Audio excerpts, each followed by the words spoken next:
Patience is the key to success. If you have patience, sooner or later, you're gonna get the prize.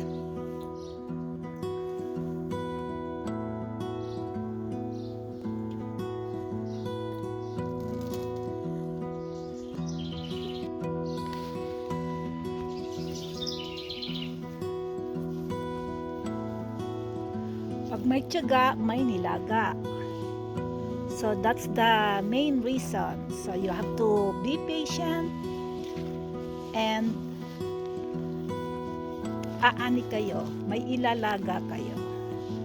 Ayan po. Good morning everyone. So just sharing my hardship in spite of despite of the hectic and busy day. I had time to plant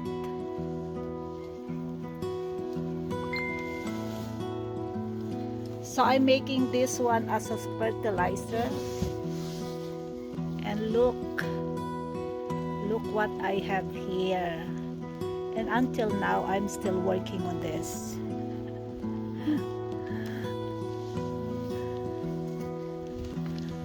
My strawberries, perennial strawberries. Okay, look at that. Pechay, Baguio beans there, and look,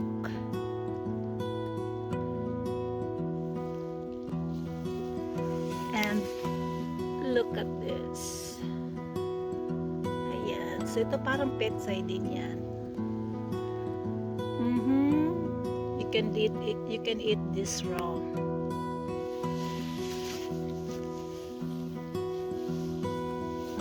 Yes po, pag may tiyaga, may nilaga.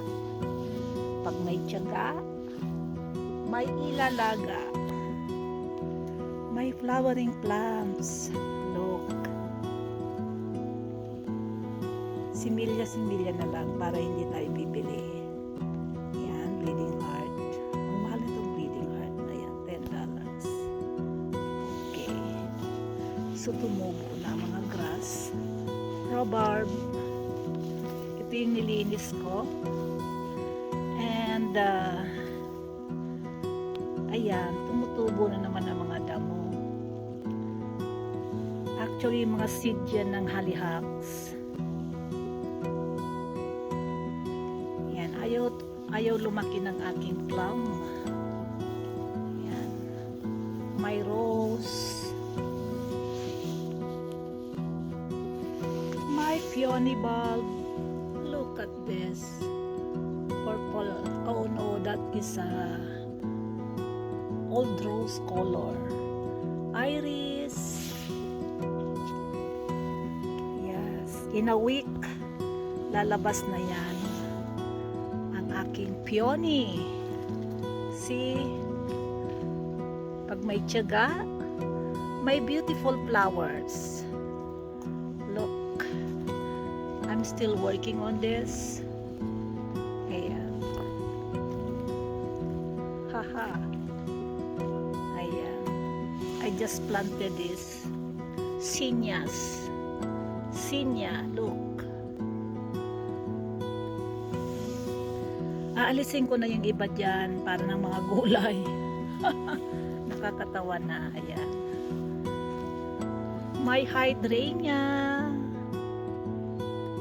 Ang hydrangea is ano yan, may ito, kailangan mo may maintenance ka talaga. Wala ka sa tubig. Yan.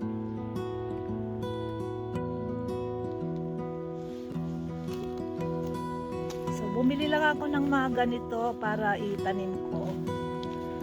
Like this, ayan. DIY na lang instead of paying $26. So, eto siya. I only paid $5 kasi nireplant ko siya. Ayan. my hydrangea. Hydrangea is an expensive one. Well maintenance niya is matindi. Okay, look.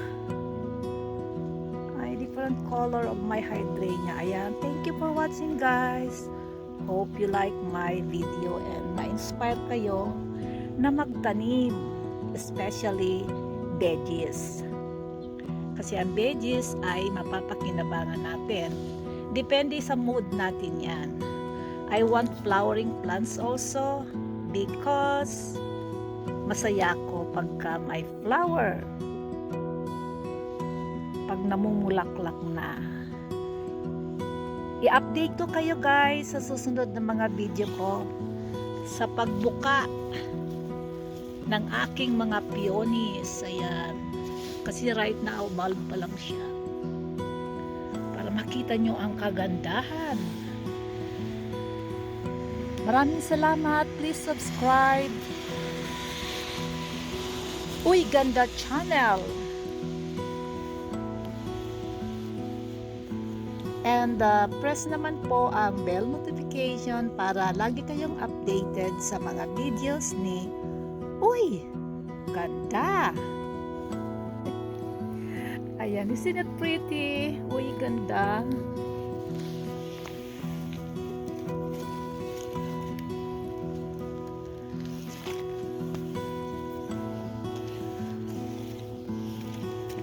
Ito, ginupit ko to kasi masyado nang nakakaharang. Ginupit ko to, masyado na nakakaharang.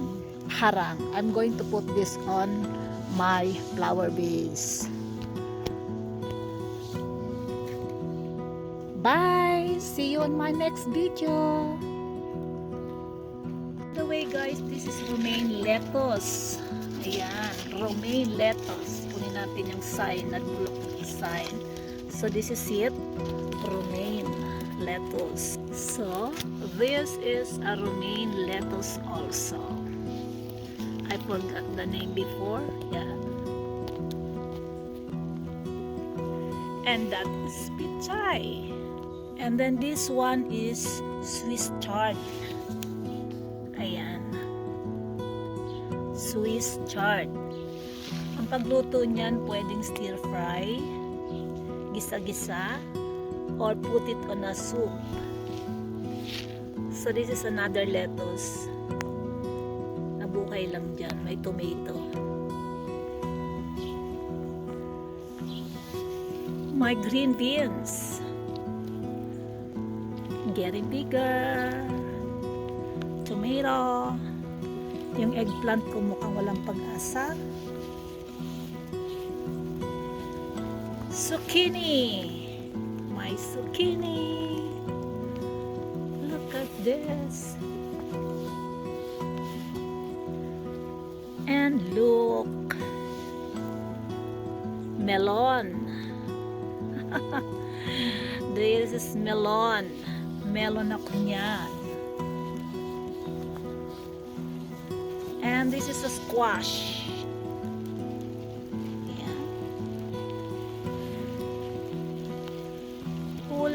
Do you know that it's raining?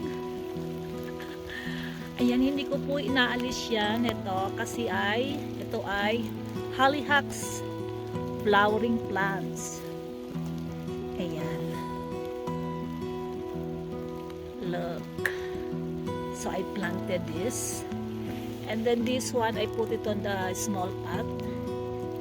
This one, I'm going to put it on a small pot so I can give it to my friend. Ayan. Okay.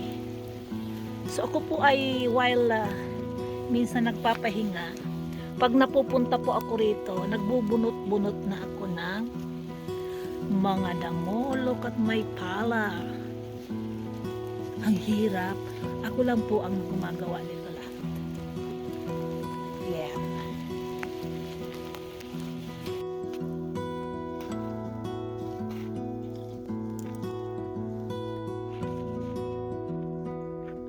My flowering Hoya.